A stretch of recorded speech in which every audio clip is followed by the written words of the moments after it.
Hi, I'm Glenn, And I'm Mark. and welcome to another episode of Masonic Unity, The Right Stuff. So Mark, we're back here at the historic Trenton Masonic Temple at the Museum of Masonic Culture at 100 Barrack Street in Trenton, New Jersey on the Second floor. And today we're going to talk about Masonic philanthropies. That's a big word. It is indeed. So as Masons, we join for a lot of different reasons. And we do a lot of things as Masons. We have the ritual that we go through in our meetings and our degrees. We have the brotherhood.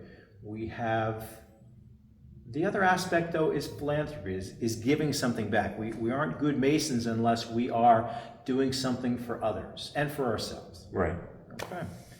So we wanted to talk today a little bit about what are some of the philanthropies that you might see in the family of Freemasonry.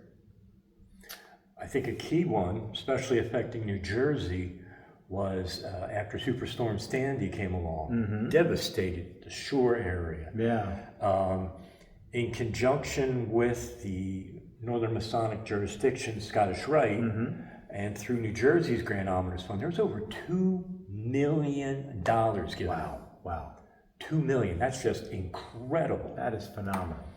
And all, but each one of our groups seems to have adopted something that means something to all those members within them. I mean, if you look at the Shrine and the Shriners Hospitals. Yep.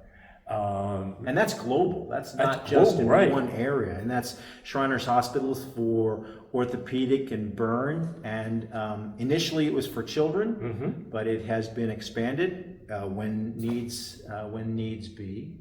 So. And as assisted families, whether they be Masonic or non-Masonic, internationally. We have our local ones here in New York and down in Philadelphia, the Shriners Hospital. Great idea to go out, meet a bunch of Shriners, go over to the hospital, support them that way. It's something different that we can do.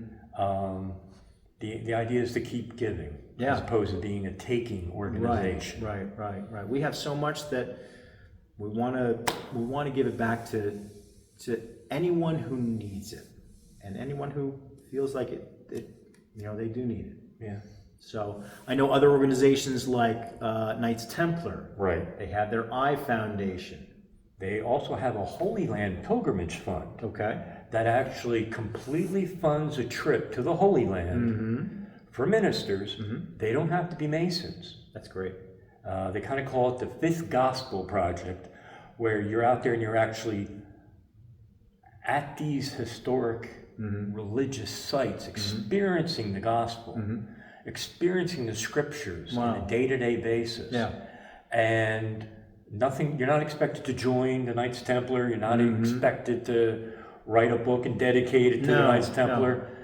You're just meant to go there and provide your ministry to others. Okay. And the Knights Templar supports that. But the I Foundation is incredible. A legend in Grand Encampment, Thurman Pace, was very much behind the I Foundation and many of these charities that we'll probably discuss in the next few minutes. But the Knight Templar I Foundation and the Knight Templar Holy Land Pilgrimage are key charities in the York Rite side. I know in the York Rite side is the Royal Arch Research Foundation and Research Association, looking at exactly. How do you try and deal with what's coming in the future? Right. And we need to research what kind of cures are needed. So we as Masons are helping out doing that. And in fact, I was reading through the Royal Arch magazine yesterday. New Jersey's number 15. Outstanding. Out of 50 areas, we're number 15 for giving donations.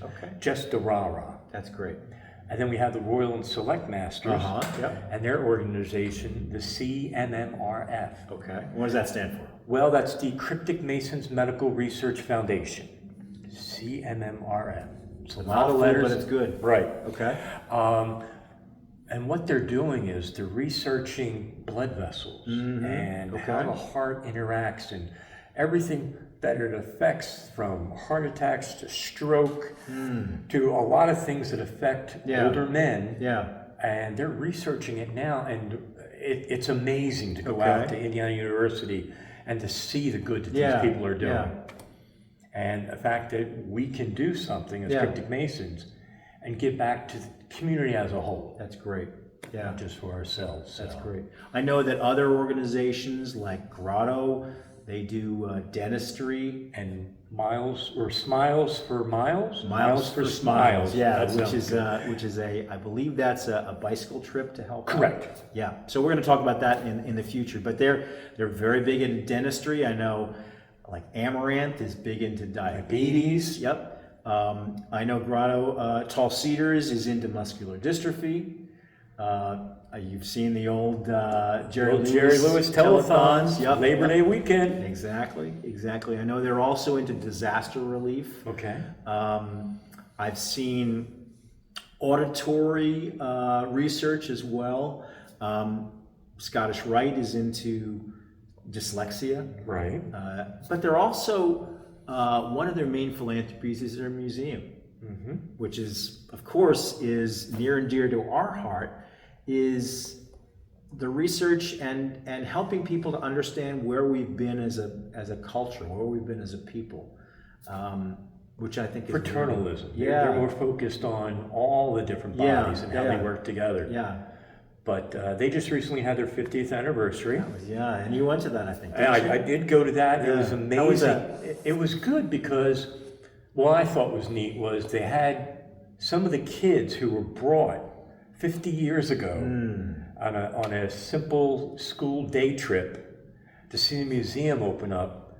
Some of them actually came back. Oh, wow. To see the museum 50 years later. Well, it started in 1975, right? 1975, yeah. Wow. So that was kind of neat to see them, and they got them T-shirts, so they're all walking around. Yeah. 50 years. Very cool. A lot of history up there, not just Scottish Rite history, a lot of York Rite, a lot of fraternalism, a lot of Masonry, a lot of what happened up in Lexington. So it's definitely a great charitable organization up there. Definitely. That's fabulous. Hopefully in the future we will take the road trip. We'll take the right stuff on the road and take a look up there. And some of the other organizations, a lot of them may not have a specific philanthropy or a charity, but they are supporting all sorts of different things on a regular basis. I know Eastern Star, DeMolay, Rainbow, they might have changes year to year as to what they're supporting, but they still are supporting it. So I think the important thing about all this is that we give something back to the community. We give something back to the people around us and the people that are not around us, which I think is really important. To quote the great Stan Lee, with great power comes great responsibility, and we feel that it is our responsibility to help those in need. Yeah. So if you see requests for support, whether it's financial, whether it's time, whether it's any kind of aspect, really give it some serious thought as to how can I help someone outside of my own circle? How can I help someone outside of me? Odds are that if there's a charity near and dear to your heart, it's being supported by somebody. We've already talked about it. Be it, young children, burn victims, dyslexia, all those sort of things that affect everyone within our community. Yeah. And there's more to come. So with that, thanks for joining us. Make sure you come by and visit us at the Museum of Masonic Culture at 100 Barrack Street in historic Trenton Masonic Temple in Trenton, New Jersey. You never know what you're going to find here. There's something for everybody. And we do ask that you go down below, like our video, and make sure you subscribe so you can see many of our other videos. Yep. So thanks so much for joining us, and we'll see you soon. Take care. Take care.